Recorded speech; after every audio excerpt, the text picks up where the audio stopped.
welcome to this session of CLC, where we are going to be talking about diversity, equity, and inclusion as content strategies. I'm Cheryl Durst. I'm the Executive Vice President and CEO of IIDA, and it's really an honor to welcome chapter leaders. And I am particularly pleased today to introduce the panelists that are joining us. We have Christine Peter, who is principal of Kaleidoscope Concept. She's the Diversity and Inclusion Chair for the IIDA Southern California chapter. Christine. And then Julie Sayers, who's a Senior Project Manager with Encompass. I'm focused on Christine here. Julie is in the Mid-America chapter. She's a past president of that chapter, and she is also serving the profession, serving the industry, and serving her community as a city councilwoman. Some of you may have seen Julie speak with us during our advocacy symposium. Welcome, Julie. And then our final panelist is Tracy Thomas, who is my colleague at IIDA headquarters, and Tracy is our Director of Strategic Sales. Hey, Tracy. All right, there she is. Hello, Tracy. Christine is going incognito as me today. You popped up. There you go. Now you're Christine. You are welcome to be me at any time you want to, Christine. I would love that. We are going to jump in. Oops. And I've got to start my video. There. All right. We're going to dive in and have a conversation, and it's not going to be diversity, equity, and inclusion 101, but more about how we can leverage and utilize DEI and the principles of DEI as IIDA chapters. And, you know, it's interesting. We hear from members, as many members as we have, there are that many reasons why people join IIDA. And so many people join for the community and for the connection. They also join because we are known as an organization that positions and promotes and provides great content. And that content can be intellectual content, and that content can be social content. We kind of feed all aspects of your soul at IIDA. Some people tell us that they join for coherence, that IIDA helps them make sense of the profession of design and the world of design. And then, you know, there's commerce. We make money as chapters and as an organization, as a not-for-profit. We, you know, that doesn't mean that we shouldn't make money. And so commerce is a very important part of what we do. But the idea of looking at everything that we do with this layer of equity and inclusion is critically important, and not just critically important because of the events of the last year, but critically important because justice and humanity are the underscoring parts of equity and diversity. And we also know that in our profession, that there are woefully underrepresented communities in the profession of design. And so I'd like to open up with the panelists.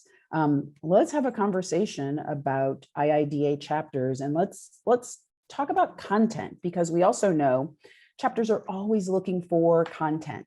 And so that one diversity and equity program that you may have done, and I applaud all of you who've done diversity and equity programs, but we need to move beyond just that one program and think about inclusion and equity as a part of what we do all of the time and not just specific to a single program. And I want to ask the panelists, what do you think is the best way for chapters and chapter leaders to keep equity and inclusion top of mind, to cultivate it, to nurture it, and to normalize it? Let's open up the discussion. Julie, Tracy, Christine? I can start. As a former chapter president, I can say our experience usually was, when creating content, we would sort of figure out which events or pieces of information were sort of aging out. And there were others that people loved and that we wanted to repeat year over year. And I think the interesting part about addressing this now is that it's a good time for every chapter to take a pause and really make strategic decisions about which events you love and want to keep continuing as you come back to normal, and which events you can really eliminate or reimagine. And even if that's little details as a part of those events, putting DEI as a moment to pause. Is it the vendors that you hire? Is it the spaces where you host the events? Is it being strategic about trying to draw out new members or members of the community, and really just trying to take a look at everything that goes into what you had been doing or what you would like to do, and just instead of doing the same thing that you've always done, just putting a little bit of a pause on all of those little details or reimagining new ones. Mm-hmm. Mm-hmm. Diversity isn't just race and gender and ethnicity. It's about point of view. And, maybe we have chapters who, their programming has been so geared toward workplace. And, very often bringing in the point of view of healthcare or hospitality or retail. That's diversity. Mm-hmm. I think we should focus on, kind of all aspects of diversity, although the conversation around race and ethnicity and gender is very much a valid conversation, but diversity takes many shapes and forms. Christine, Tracy, anything you want to add to help our chapter leaders? I did. Yeah, I did. Just kind of taking a step back, when we started looking at it, I thought that we needed to really, instead of telling people what we thought our community needed, I wanted to have our chapter take a step back and listen to our members and our community and ask them what they felt they wanted to have, and also for us to be the change that we wanted to see. So in order to do that, we did a series of roundtables with our members, our industry leaders, our sponsors, and even our student and faculty, each in those segments. And we came up with a series of questions just to engage them, to get them to kind of pull and extract information from them with what they felt they needed to see the change. Since we've had so much stuff happen in our world and in our communities, what did they see? What did they feel that they needed to see change? And so from that, we got a lot of really great information, but we also saw some consistency in the information that we got at each of the roundtables that allowed us to then gather that information and come up with initiatives that we wanted to put forth for this year of 2021. Mm-hmm. So it really helped us kind of engage, listen, not say what we thought people needed, but come up with what we thought our community then said they wanted to have. Mm-hmm. So it really, really helped us get people to open up and start the conversation. And the biggest thing I thought that we got from this is that we need to continue the conversation. It wasn't that we just did the roundtables and we listened, but we need to keep the initiative going with continuing the conversation because things keep happening. Right. And it's just not a one and done. Correct. Yeah. Exactly. Yeah. To piggyback on what Christine is saying, I think that we're in the moment where there are phases, right? And so to look at this as a static thing, it's not. It keeps evolving. But I think to take a step back and to realize, we've all been talking about diversity for a really long time. The harder piece is the inclusiveness, because that's really what forces people to change internally and to have a paradigm shift on a personal one as well as an organizational one. Yeah. So as we start to craft these programs, now, it's one thing to talk about the awareness of diversity. Now we have to talk about the practice, because it is a practice of inclusion. And I think, as our chapters go through the paces of doing this, they're going to be more results oriented. At least that's the focus. I think that's where it should go. And I think they'll see real substantial change over time. Yeah. Inclusion is really about that sense of belongingness. And over the years, we've certainly heard from members or folks who want to be members, for instance, architects who felt that there wasn't a place for them in IIDA, which is not true. From residential designers who have felt that there wasn't a place for them in IIDA. And again, that's not true. From members who worked for small firms who had the perception that IIDA was only an organization for designers who worked in large firms. And so those always become kind of touch points for me to think about our messaging and our branding. And associations for forever have not exactly been inclusive because they've been exclusive to a profession or exclusive because of standards or criteria. And so this moment is really causing us all to think about, are we crafting a sense of belongingness for the design community in IIDA? I'd like to ask one of you who'd like to respond. What has been your personal experience with equity and inclusion in IIDA or with your chapter?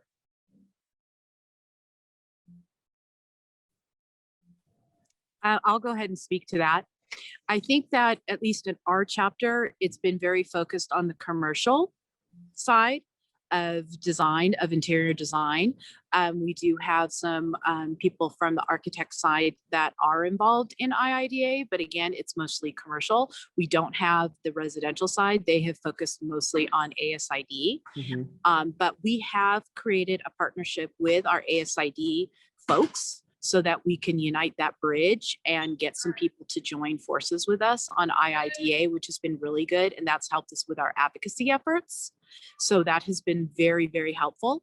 But I would agree that that inclusivity part has been something that does need to be worked on. And one thing I did want to touch on is what you talked about before. We created an initiative that we're doing. It's called The Current, which is actually a blog that we're doing monthly that celebrates each month. If it's Black History Month, if it's whatever the month is talking about, we cover that. But then we also talk about other things that help continue the conversation and continue education. And then also talk about other people that might feel excluded from the conversation, people that have disabilities and all those other things as well. So we're really trying to include everybody in this and include everybody because, in the work that we do, we're doing health and safety. We're covering ADA issues. We're covering all of those areas. So we need to really include everybody in this conversation and remind them that everybody's part of this group. Yeah, that's a great point, Christine. Julie, you're a senior leader at a dealership, and in many instances, we often don't see design professionals working at dealers always adequately represented either. That's been a struggle within IIDA for years because there is sort of this otherness of dealer designers that we aren't as important or as influential because we do a different type of work. We're more involved in the implementation of a project instead of being specifiers or creatives ourselves. And we've done a lot of work here in our chapter to just try to balance that out, to say that dealer designers are an equitable part of the equation. We all are delivering space together, and dealer designers deserve just as much leadership as practicing firm designers in our chapter, because we all have an important voice. Yeah. We have on the international board, Amy Storick, who is the Chief Revenue Officer for Pivot, which is a very large dealership, sits on the international board, and she brings that voice of the dealer, that insight. But I would also encourage chapters in thinking about when you're putting together a panel or a design jury, think about the composition of that, making sure all of your jurors don't look the same or come from the same area of practice. And, again, folks like Julie, folks like Amy Storick are great for juries, because often I know chapters struggle with, you worry about having that overlap on your jury of members from design firms who are entering those competitions. And so let's remember our design professionals who are working at, whether they're working for end users or at dealers, that IIDA is comprised of many different members, and not all of our members work at firms. Tracy, I didn't want to leave you out of that question. What at IIDA headquarters? Yeah. From an HQ perspective, we've been working very hard to build relationships with other organizations different than our own, reaching out to, whether it's producing a talk series with, AIA, or strengthening our relationship, as Cheryl's been working on with NOMA, to come up with different ways to collaborate. I mean, that's how we've been looking at diversity and reaching out beyond the borders and confines of IIDA. Yeah, practice and discipline diversity is very important. Let me circle back, Christine, to you, and just a little bit, if you could give a little more insight for the audience. You all did that really innovative series of roundtables, and can you let us know, let the audience know how that worked for you? What worked? What would you do if you're going to do this again? Would you do anything differently? Because you broke this up in a series of segments over a period of time. And I know that there was a lot of input and feedback, and it was really interactive as well. And I thought that ability to exchange and do some storytelling for each of the, almost like a focus group. It worked almost like a focus group. Can you, for the audience, give a little bit of insight on your roundtables? Yeah, so it worked out really well. Our first roundtable turned out to be more like a Zoom call, so it didn't feel as engaging. And so we wanted to up the ante. So what we did was we used a program called AHA Slides, which allowed us to ask questions. And then the questions actually populated live on screen so people could see the answers. And what we actually did was we upped the ante again on our next one by having Cheryl host it for us, which of course drew people to want to come when we did the designers. And it allowed people to engage, ask the questions, populate the questions, and then allow people to then see what other people were thinking, and then engage in questions and talk. And it really allowed people to think and then kind of see what people were thinking. And then Cheryl, you could give your view on what you thought with the part that you hosted.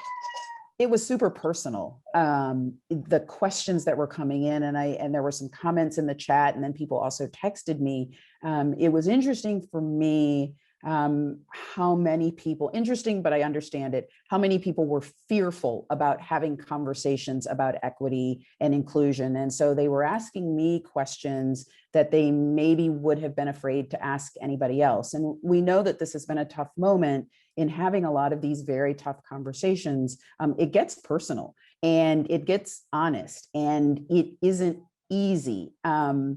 And in knowing that, we don't look for easy, right? This is a very emotional topic, but I was so gratified that people felt comfortable enough with me to reach out and ask some hard questions. People are struggling with this conversation, how to talk with this, how to talk about diversity with their firm principals, how to talk about being more inclusive as an organization.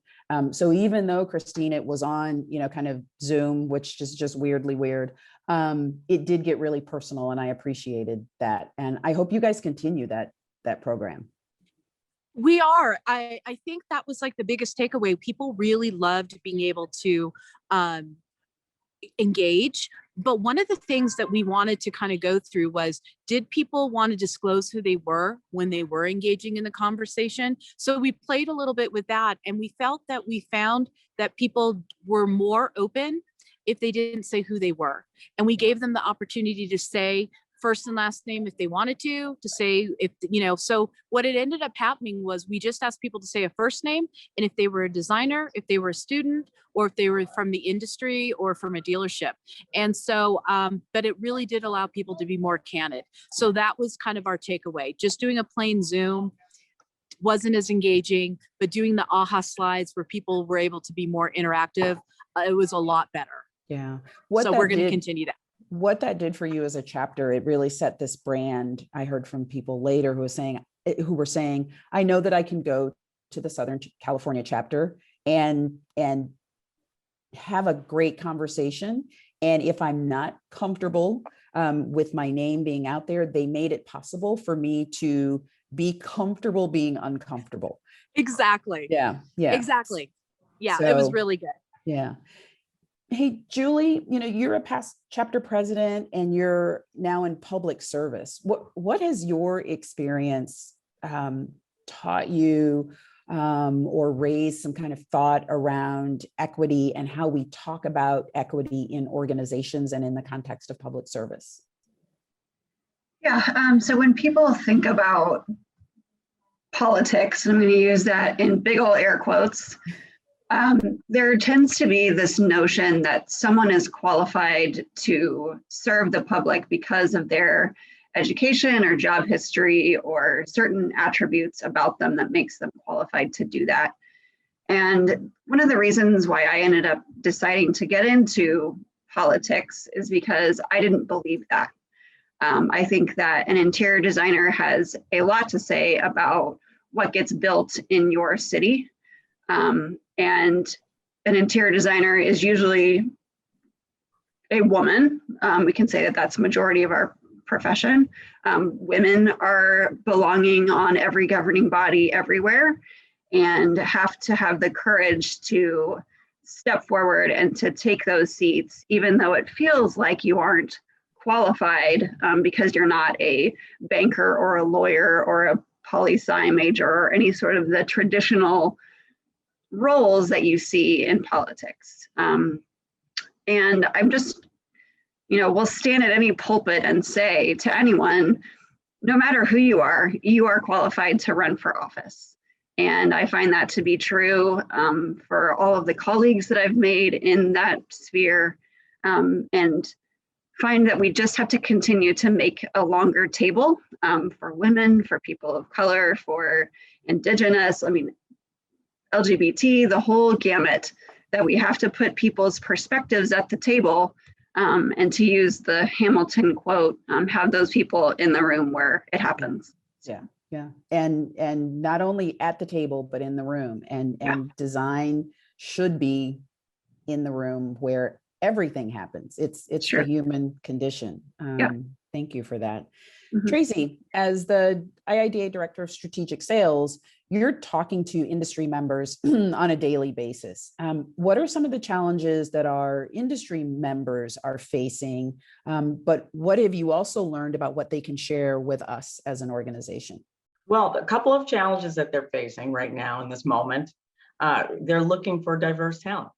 Yeah. And as basic as that sounds, there's no blueprint for them because originally, quite frankly, because of the lack of access, the pool is just not as big as hopefully it will grow to be. So part of it is, where do I find these people? And I've had a lot of folks reach out to me, asking me just for recommendations, and who can I talk to? And to that end, which has sparked a tremendous amount of creativity within IIDA. I'm working with you closely and other team members in IIDA on the Talent Collective, which hopefully will be a go far to solve that problem. And essentially, if you haven't heard about us talking about it, the Talent Collective is almost like a repository for talent, and diverse talent. And it's not a binary conversation. We're not talking about one or two groups. We're talking about what we've been discussing on this call right here. And that can include a variety of different communities. But what we want to create is a place for people to come and find those folks that they're looking for, that they want to bring into their firms or bring into, into manufacturers' companies. The things that they're learning and understanding that at the end of the day, if they don't start to make these types of moves, that it's going to impact directly their ROI in the future. Mm-hmm. And I think that is critical because given all of these demographic changes, this is inevitable. And I think a lot of the manufacturers that I'm talking to realize that. So that's also part of what's stimulating some of the programs that we're working on within IIDA. Talent Collective is one. And then Cheryl and I are working closely with other professionals that we've cultivated that work in the EDI space, not specifically in design, but work in this space so that we can come up with a service that will help show people how to achieve these goals in real measurable ways, and how to not just increase the diversity within their companies, but the inclusiveness. And that's actually, as I mentioned earlier, the harder piece. So the ROI issue is huge. Mm-hmm. And because everyone's making, especially in this moment where budgets from last year changed, but now we're starting to get back to business as usual, and things are ramping up a bit. So people are starting to make those long-term plans. And when they look into the future, they realize that if they don't make some substantial changes, not just to the overall makeup, but to the culture of their companies, and it impacts retention and it impacts ROI. And quite frankly, when some of the young folks that they're interviewing are coming in to talk to them, they are being grilled about what they're doing in this space. So, you know, these conversations have become two-way. It's not just the industry member or manufacturer interviewing these young folks, they're being interviewed.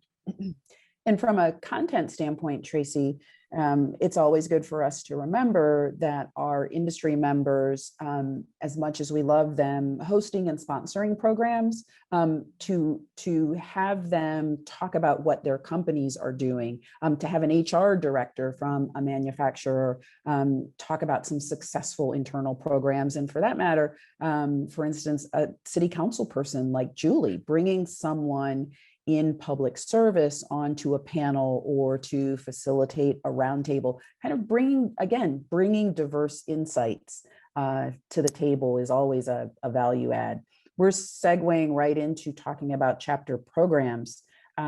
What advice would you all give chapters specifically in creating programs around DEI, but then also incorporating DEI principles across a chapter as a whole? What kinds of things should we be remembering when we're talking about DEI?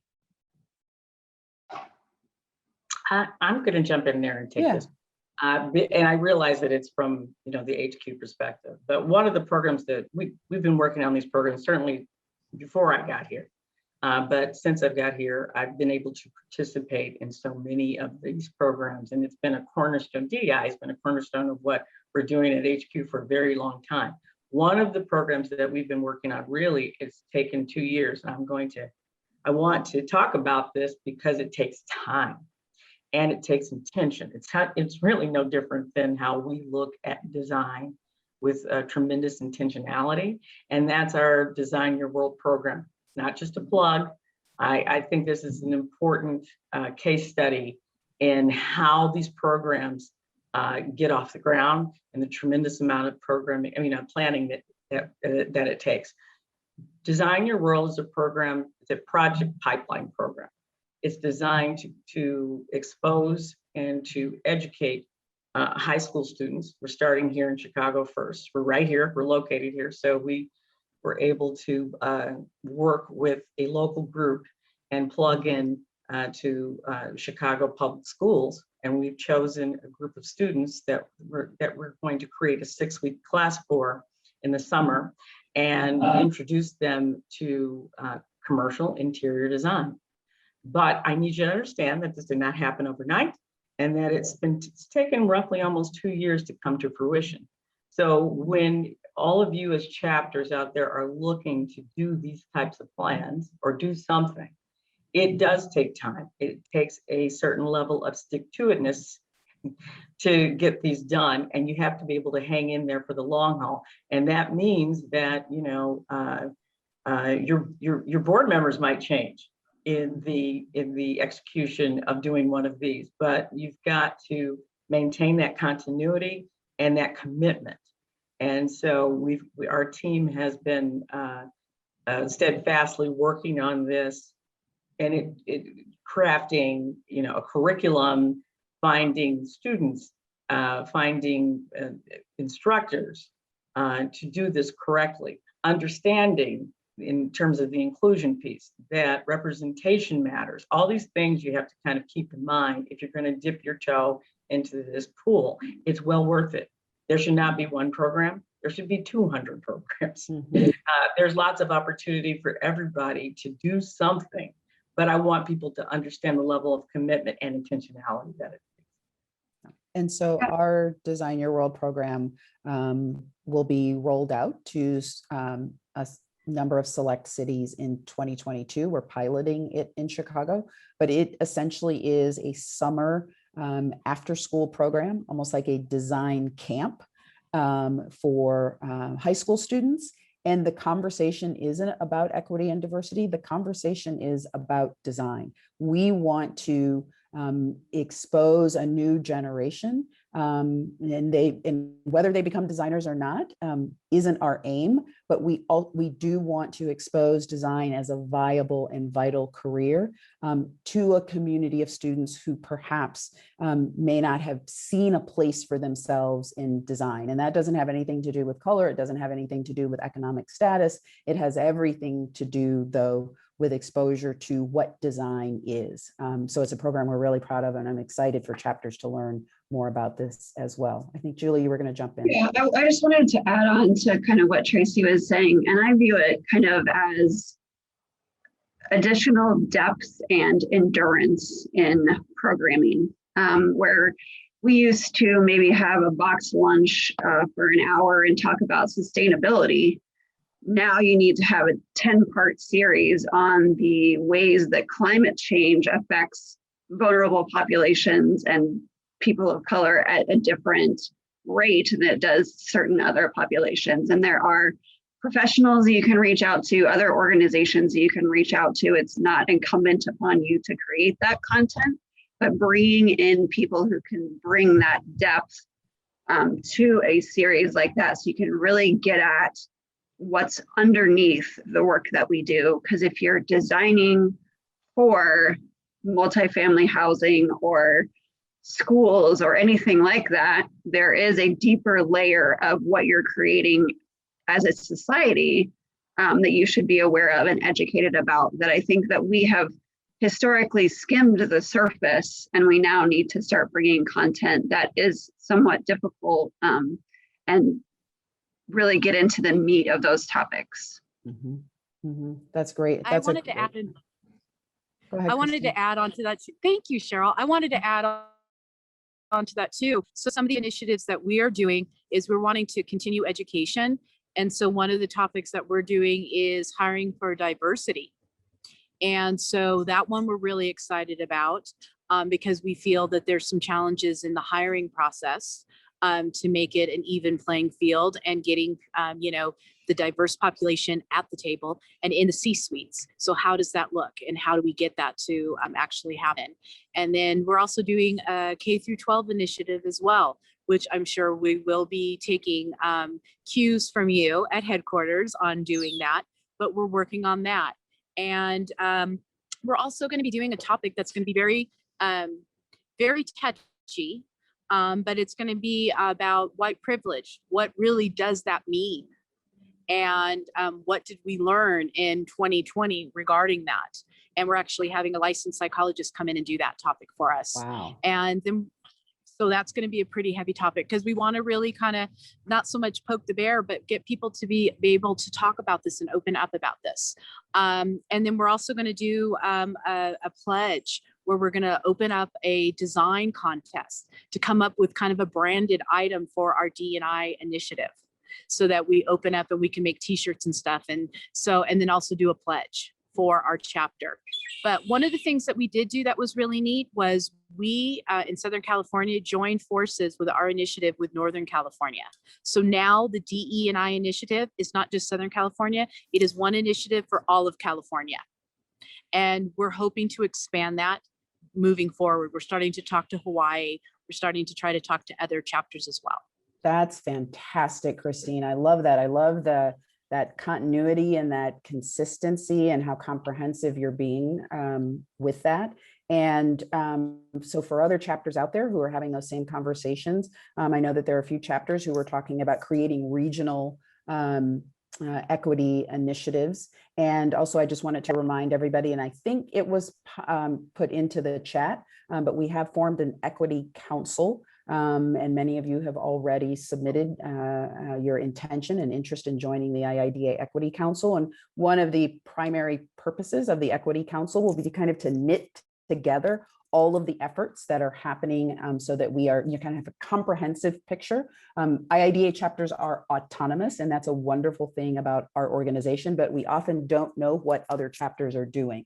And so knitting together so that we're consistent with all of our efforts so that we have a single message and a single brand as an organization. So thank you all for joining. And I see that Nicole has posted it, that all the Florida chapters are joining together for DEI as an effort. So brava to Florida for that. In all this work that we're doing around equity and inclusion, this idea of allyship is something that is critical and important. How can we all be better allies in supporting one another in the industry, supporting one another in all of our organizations, in the workplace? Any insight from any one of you about being a better ally?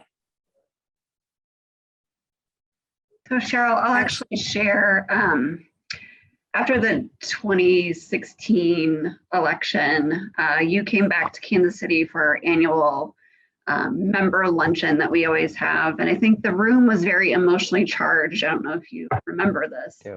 But one of the things that you said when people were just kind of asking, okay, what do we do now? And it felt like the world was the craziest it had ever been at that point, which is kind of laughable now. And the thing that you said was to just look outside of your bubble.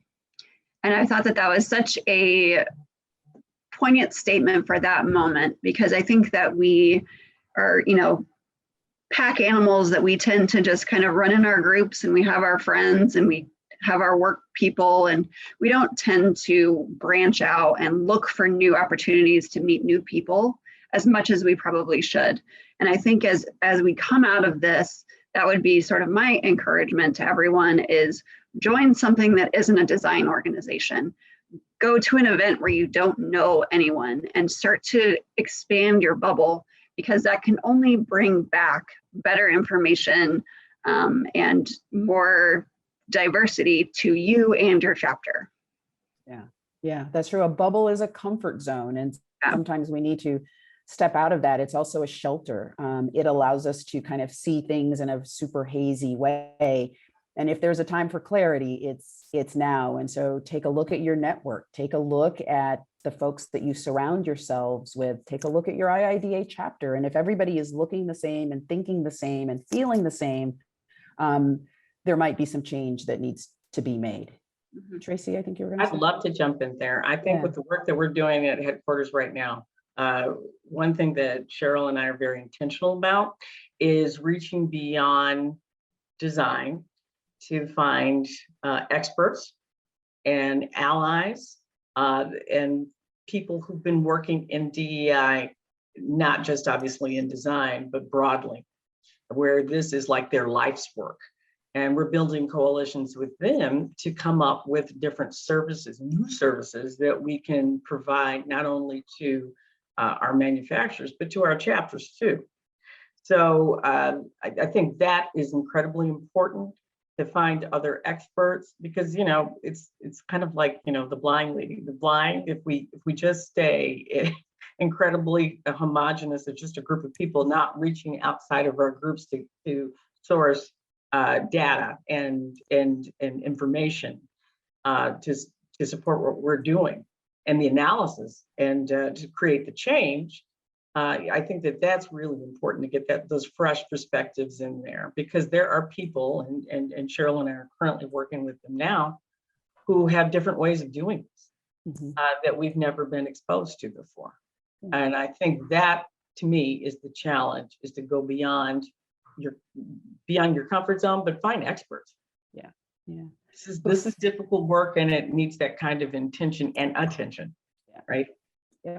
Absolutely. Before we open up for questions from our audience, let me just ask the three of you, if you could kind of craft an equitable IIDA moment or an event or a program or a meeting, what would it look like and what would it feel like? And kind of the part two of that question is, how do we make equity and inclusion real and not just an Instagram moment? And I'm not, pooping on Instagram, because, branding and messaging and social media is incredibly important.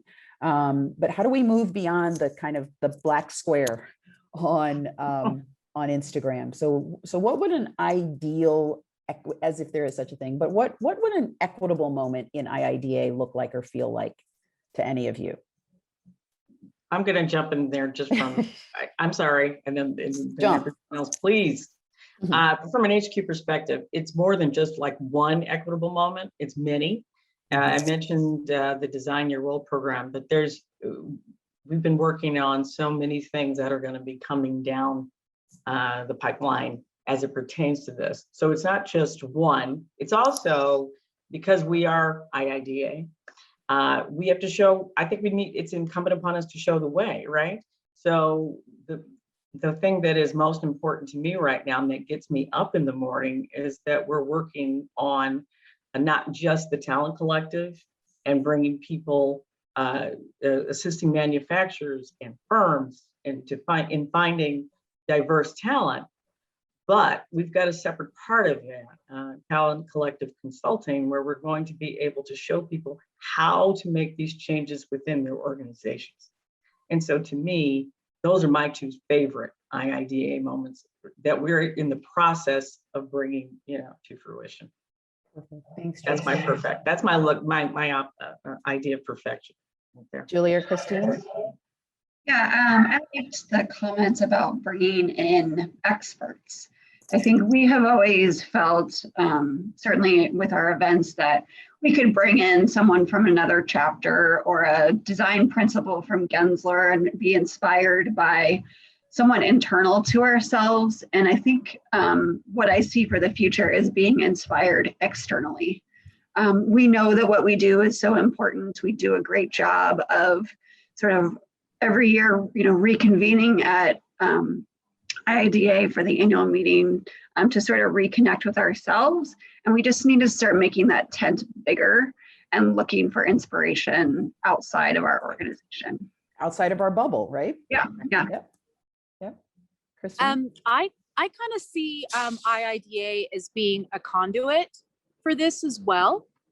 And I feel like I've had a lot of people come to myself and other people at IIDA asking for help on how do they start their own DEI initiatives and how do they start their own programs and how do they start the change that they want to see in themselves. So I feel that that is a responsibility in a way that we have.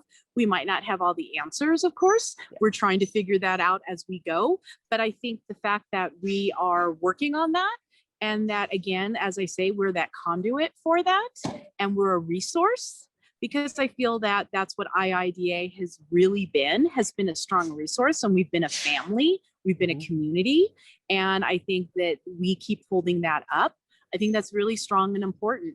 And I do have to do one really quick plug to Gabrielle Bullock.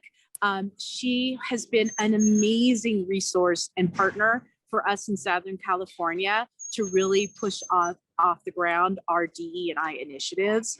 Without her, we would have had darker days on trying to get this done. So being able to have her, and I've actually really pushed her onto other chapters as well to be able to help them as well. So being able to have a Gabrielle Bullock from Perkins & Will is amazing because she's a leader in this area. She absolutely is. She is an expert and a leader. And, it's conversations about equity and inclusion are design conversations. End users and clients and aligned organizations come to designers for advice and expert consultation on crafting experience, on creating the physical space, on placemaking, kind of all those places where the human experience is lived out. And there is no more human conversation than that about equity and justice and humanity. And so this is the right profession to be having these conversations and to be leading these conversations. So there are civic organizations, there are outside the design world organizations that every single one of you can use to kind of populate your content over the coming years. I want to open up, before I thank the panel, I want to open up and ask if anyone in the audience, any chapter leaders have any specific questions for us or for the panelists. You can put them in the chat. Ooh, I can't wait till we do this in person. Like I need to be looking at, 70 pairs of eyes right now. Anybody out there have any questions? And Ryan, you can help me if you see anything pop up. I'm looking in the chat. Oh. Ryan, cue me if anything pops up. I'm not seeing any questions.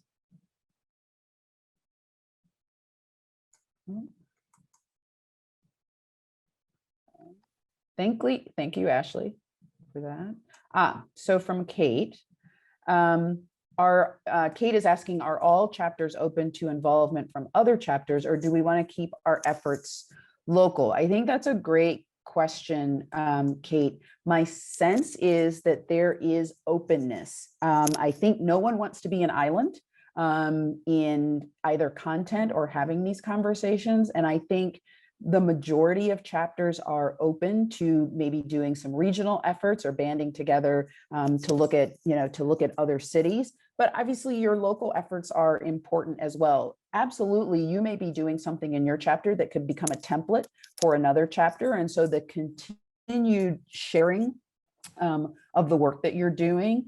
This is a huge topic from a geographical standpoint, though. I would absolutely encourage you to reach out to your neighboring IIDA chapters and find out if there's something you all can do regionally. But I encourage you, if there's something that you're already doing locally, to please share that with other chapters as well. Thank you for asking that question. Cheryl? Yeah. Cheryl, if I can add to that too, I actually have had chapters reach out to me from different parts of the United States, and I've actually helped them and talked with them and their groups. So I'm open if people want to reach out to me. Okay, that's perfect. And Christine, I think this question from Laura, did you use the roundtables for DEI topics and initiatives specifically, or did you derive it from general feedback, for planning future events? So you've got a lot of good content from that. Exactly. It was focused just on DEI, and we came up with questions that focused just on that to open up the conversation and to try to get people to talk. And then that's what then drove our initiatives for 2021. Yeah. Perfect. Perfect. And you get a big shout out from Alexis Moore. You've been really helpful for South Florida. Thank you. Love Florida.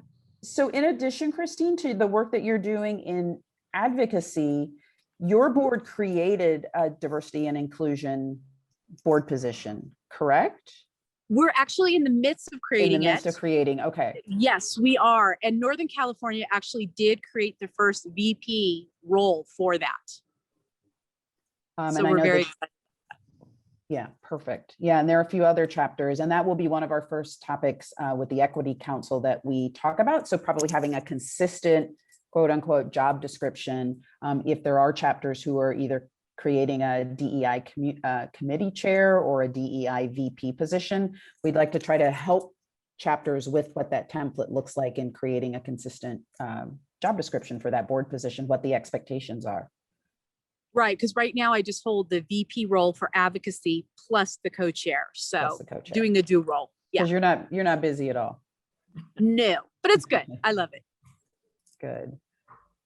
Ryan, if you're helping Cheryl, me look in the chat. Yep. Yeah, I don't see anything in the chat, but I actually had a question, if that's okay. I want to kind of throw it on its head. I think something we hear a lot from chapter leaders is also a little bit about a certain amount of like fatigue and exhaustion when it comes to these issues. And I kind of thought maybe it would be nice to hear from the four of you, for all the people who are watching, what keeps your tank full when it comes to engaging with this work, and how do you refill it, or how do you, this is a very personal journey for so many people, and I just would be inspired and curious to hear what the four of you think about how you stay active in this without burning out. Great question. Can I go first on that one? Well, number one, I have just a huge passion for advocacy and also the topic of DE&I. I mean, I started it in our chapter. So obviously, but one of the things is getting volunteers. You have to get people to volunteer. And so that's one of the things that everybody in my chapter has laughed at me about, is that I have this thing about getting people to want to volunteer. And then it's helping delegate and making it fun. Burnout for me is a huge factor. I don't want people that are working with me to burn out. And so you've got to make it fun, but you've also got to do the tap on people and read people to see that they are not burning out. And then you also have to make sure that the initiatives and the events that you're not doing too much, so that you don't create that burnout in everybody and yourself. So it's really doing that read, and it's really creating good time management. What gets me up every day, Ryan, and especially doing the programs that you and I have been working on and collaborating together, I think, especially with young people, what motivates me is that design thinking and design in general is, it gives you autonomy. I think it's magical. And the idea of just keeping it to ourselves makes no sense to me. And that's what drives me, is to share. And I hate using that whole term underserved communities, because I think that really what we're talking about is access and exposure, and to expose design to diverse groups of people, to get them to understand what it can give them personally, right? It's life-changing. And so that is from a very, I know it's way back here, it's the high level, but that is what gets me up every morning to get out and create a program. Or, in the case of Talent Collective, work very hard on a project like that so that we can get these folks more exposure. Or Talent Collective Consulting, where we can share with people how to take their organization and their company from point A to point B. That's life-changing. Yeah. So it's really the intentionality of design that really motivates me every day to do this. And we're creating opportunities. We're creating opportunities for our profession to connect in a different way. We're creating opportunities, as Tracy said, for access, for folks who haven't been traditionally represented in our profession. We're expanding the boundaries of design. But you're right, Ryan, it is exhausting. It's emotionally exhausting. I did 100 presentations in the last year, and probably 10 of those were about COVID and workplace. But the other 90 were about equity and inclusion. But I'm so committed personally as a woman of color, personally as a Black woman who leads an organization. I went back to school, and I went back to school. I went to Cornell and got a certificate in diversity, equity, and inclusion facilitation, because I wanted to increase my knowledge. And it's because I'm an optimist. I find design to be the most optimistic profession in the world. And I'm optimistic about the possibilities of what equity does for us as a society. I'm optimistic about IIDA and what this does for us as an organization. And I'm optimistic about every single human being who is willing to open their mind and think differently.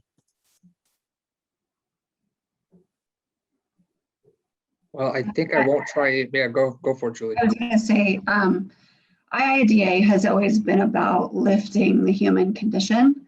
And you just have to remember, on those days when you've had 6 meetings already and you've got to have a committee meeting about an event, that's really the why of what we do and why we are an organization, is lifting the human condition, whether that's for your community or your members or whomever it may be. Keeping that sort of as your core value and the reason why you do everything that you do, to me, is the reason to keep going. Perfect. Hey, Ryan, I want to thank our phenomenal panelists, Christine and Julie and Tracy. And this might be the first CLC where we had someone dialing in from a national park. And there was no irony at all in the fact that Christine used the phrase "poke the bear" while she's sitting at Yosemite. You can cut that out for the edited version of this. But Christine and Tracy and Julie, thank you for today, but thank you also for all that you all are doing for IIDA and supporting all the work that the organization is doing. Every single one of you is deeply appreciated. And I will toss it back to you, Ryan, for for anything you need to do. And thanks, everybody. Thanks to all of the chapter leaders in the audience. It was great seeing you here and having you here. There may have been a couple of questions. I think Bethany had a question. I'll follow up with you in just a bit, Bethany. But thank you all for your leadership in this organization. It's all Yeah. yours, Ryan. Agreed. Yeah. Thank you, Cheryl, Julie, Tracy, Christine. I really, really appreciate you all being here and sharing your expertise with us. I learned a lot. So thank you, thank you, thank you. I pulled up a slide for us. We're going to make breakout rooms available for those of you who can join us